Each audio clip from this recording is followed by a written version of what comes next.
So the Bears, obviously they're down their top two running backs, and then their number three guy is on the COVID list now. Yeah, we just got that news. Yeah, so they don't have obviously a lot of experience back there. So does that change anything from your perspective, or you just got your game plan? No, I mean I think this is injuries. Unfortunately, the day and age we live in with COVID, it happens. It seems like stuff like that happens week to week. We're going through the same thing, and there's that's why you have a big roster. That's why you have practice squad guys. Someone will line up at running back for him, and they'll be an NFL football player. So, I got that news, and that stinks because he's a good player, and he will be missed. But they definitely will have someone up in his place, next man up, just like every team, just like we have to have next man up when we sustain an injury or a COVID situation. Joe, what's the best way to describe what Adrian means to your defense? Well, with your mask, you said Adrian Amos? Adrian Amos, Yeah. yes. Smash is a stud. There's a reason he was voted a captain. Played a lot of football at a high level. Even going back to his, I always equate, my feeling that I have on a lot of guys, how we felt about him on my previous stop when we evaluated him coming out. And it's actually funny. I was at the when guys come out, they have this deal. No matter what team, I think it's a 50-mile radius of your facility. So before the draft, when you have a player that went to high school within a 50-mile radius of your facility, you can bring those guys in and kind of have like a pseudo combine, and because they have restrictions on how many guys. I think the number is 30 guys that you can bring in before the draft. Well, when I was in Washington, Adrian grew up in the DMV area there, so which his high school was less than 50 miles from the facility, so he was able to come in, and we still talk about that. That was the first time we met, and it's just, I think I've talked to you guys specifically about Preston before. It's neat when you have, even if it's a subtle relationship with a guy, but spent the afternoon with him that day, when he was coming out of Penn State, and then obviously gets drafted by the Bears, and then I go to a couple different places, and then bam, 8 years later, we end up being together. So, but just he's a joy to work with. I think just not only him as a football player, but it's more than that. I think he's so good with the young guys.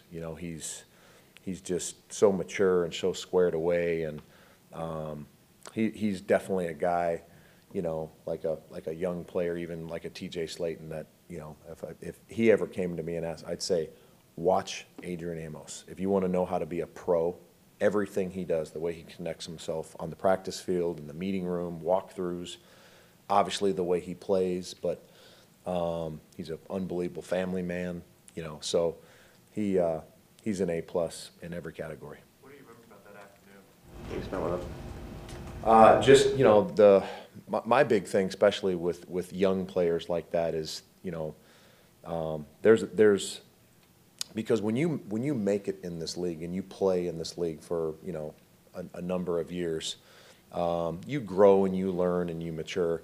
But a guy like Adrian, I noticed that at a young age, how mature he was, how football savvy he was, how football aware he was. So it's no shock that he's gotten to the level that he's at. Joe, speaking of guys you had previous relationships with, what was Dunbar like in Washington? I know he's on the practice squad right now, but what's your relationship with him like? Am I on a clock here? Do I have plenty of time? All right. So Quentin Dunbar, okay, unbelievable story, okay. We signed Quentin. Quentin was touted when he came out of high school as one of the top wide receivers in the country. I think back then they were actually even saying he was the Odell Beckham. I mean he was coming out of high school. He was the man. Went to Florida, had a good solid career, but not you know, the career that I think everyone expected. So, as again, we were talking about the draft, you know, after the draft is done, you know, you get done with Thursday night, Friday night, Saturday, rounds 1 through 7. Well, then there's this pool of guys that don't get drafted, right? And, you know, all 32 teams are on the phone with these guys trying to get them to sign them as undrafted free agents. And again, Dunny was a wideout. So we sign him as an undrafted wideout, comes in, and quite frankly, to be honest with you, he was just, you know, he was a 90-man roster, just a camp body. You know, just, hey, let's, you know, we signed 16 wideouts for camp, you know, just to play in the fourth quarter of preseason games, you know. So we're going through training camp, and that year we had a joint practice against the Houston Texans, okay? And we had 3 days of practice against them, and there was the third day, and I told you, no one said that I was on a time limit here. So we had a couple injuries, and I want to say we only had 3 or 4 corners to go into practice, right? And it wasn't like, I mean, this was a joint practice against another team, so it wasn't like we could, you know, postpone practice. So we're like, well, what are we going to do? You know, we got 3 corners, and I'll never forget Dunny was wearing, he was number 17, that was his jersey number, and I didn't even know his name. In the staff meeting, we were like, well, what about that, you know, Dunbar guy? Could he, you know, could we just throw him in just to get through practice? And I'm like, that number 17? I'm like, are you kidding me? You know, and we're like, well, we got to do something. So that is how Quentin Dunbar became a NFL corner. And that was, I want to say that was 2015, which, you know, that moving forward from that day, he never played another snap of wideout. We officially moved him to corner. And, you know, he's got the skill set. He's tall, he's long, you know, he can run, obviously. So we converted him that day. And I want to say, I can't remember that year if he made it on the active roster or not, if he was just exclusively on our practice squad. But then the next year, in 16, he made our active roster and played. And then that's when I left and went to L.A. But, I mean, however many years, it's, you know, he's been in the league 6 or 7 years. So, but again, just to kind of, I share that story with you guys because the job that I have, the role that I'm in, to be able to witness things like that firsthand, because that's, you know, this guy was a you know, down the line, just training camp, you know, he was going to get cut and, you know, probably never make it, and bam, he was able to be in the right place at the right time in that moment. We moved him to, you know, and he's, you know, put together a pretty nice NFL career. So it's neat to see him 6 years later. What did you see from him in that joint practice that made you realize this guy's a cornerback now? Well, just, I mean, those things. I mean, you know, to have length at any position, you know, and you always talk about, you know, in the draft process and everything, they always talk about arm length, and really that arm length is a big thing, because you can't coach length. You either have length or you don't, you know, and a lot of positions require that, and Dunny has that. He has the size, he has the length. Obviously, he has the athleticism and the speed, being a, you know, SEC wideout. But that was probably the biggest thing, was we saw the athleticism and the length that he's really been able to, you know, use that in his career as a corner now. Joe, what are the challenges of getting ready to play a young quarterback who's only played a few games? You don't have, obviously, like a ton of film on what he's done. Yeah, that's probably the biggest thing, is just not having a true body of work to study. You know, you got to rely on. I think they've done a good job with him too, taking care of him and protecting him, and then the talent just pops off the screen that the kid has. He's got unbelievable arm strength. He's got the athleticism and the mobility and speed.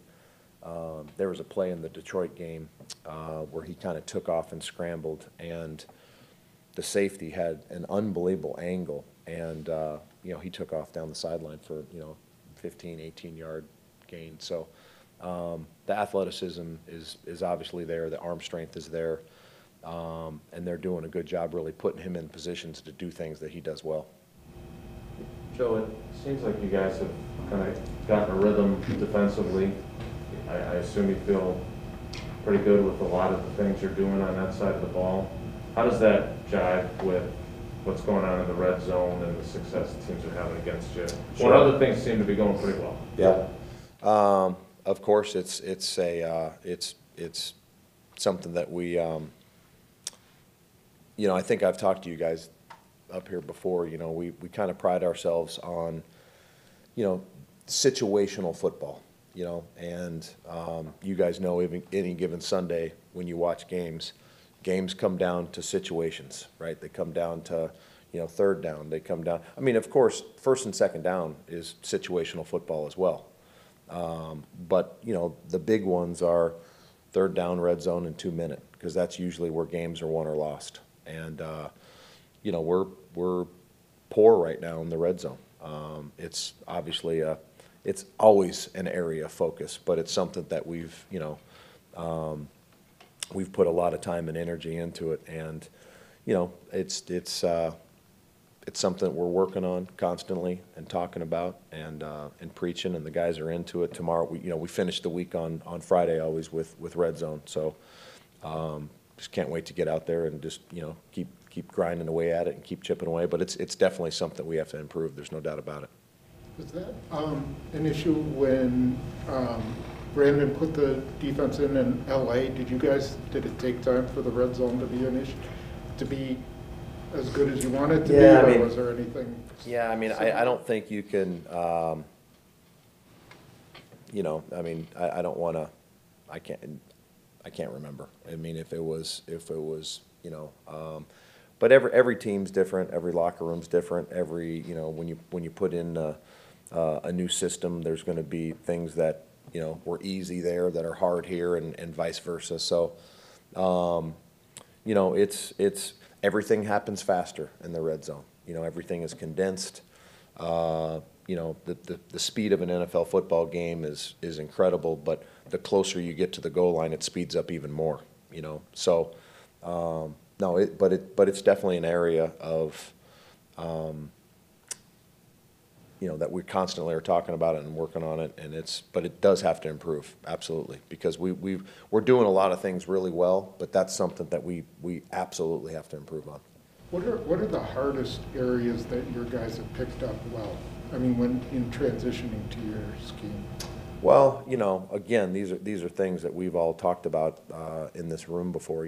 I think the number one thing in NFL football is communication, right? I don't care what I don't care what phase of football, if you're talking offense, defense, or special teams, because that's the thing that I've tried to translate to you guys, is that everyone plays quarters cover 4. Everyone plays man-free, man-to-man.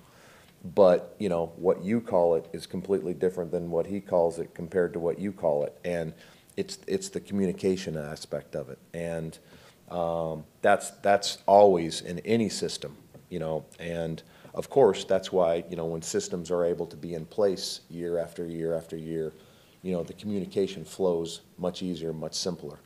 So I think the hands down to me, the communication aspect of it, because a lot of times, guys, in any situation, I don't care if it's 1st and 10 or a 2 minute or a red zone play, usually when there's breakdowns, it's communication. Oh, I thought he said this, that's 90% of the time when there's breakdowns in any phase of football, it's because of lack of communication. Speaking of communication, Matt said that, and I'm not sure I still understand it, that Cincinnati made a call on the touchdown to Chase that is the same.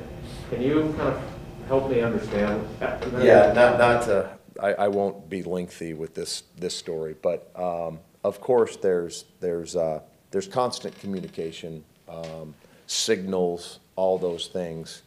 And part of the gamesmanship of football is, You know, we always have to be very careful with what we signal because, you know, quarterbacks, they're watching tape and they see the safety in the corner do something. They're like, oh, they're signaling this. That's this coverage concept, you know. So signals you always have to be very careful with on both sides of the ball, right? What a quarterback might subtly signal to a receiver, you know. You see that, you're like, oh man, that's a double move, right? We see that, so they constantly got to be, you know, working on that as we do too. Well, the open communication as well, and everyone does it, you know, you watch TV copies and, you know, if there's ever a mic that's close, you can hear some communication from a protection standpoint from a center or a quarterback. And there was a word that sounded like a word that we knew was a certain play. They said it, and it turned into it was a fiasco. So it was, and I always, you know, the players, you know, the players were so upset with it, you know, because they were, you know, and they took ownership of it, and I squashed it right away. When anything ever happens like that, that is one person's fault, and it's my fault. So that shouldn't have happened. Now it was an unbelievable play, an unbelievable throw and catch by, you know, by Joe and that number one in Cincinnati, who's unbelievable. But the breakdown that was overcoaching and too much information to give to players. Bottom line, and that's one person's fault, and that's my fault. I've never heard of that happening before. Is that pretty rare? Is in your experience? Well, it happens. You know, it does happen. Very rarely does it ever happen for a 70-yard touchdown at the end of the half. You know, that is true. But it happens quite often. You know, never to the devastating effect that it did. You know, that could. I mean, we were. I think they doubled their yardage on that play than that they had up to that point. So, you know, thankfully we got out of there okay, because that could have been really, at the end of the day, that could have been devastating. You know, but it does happen, usually not to that extreme extent.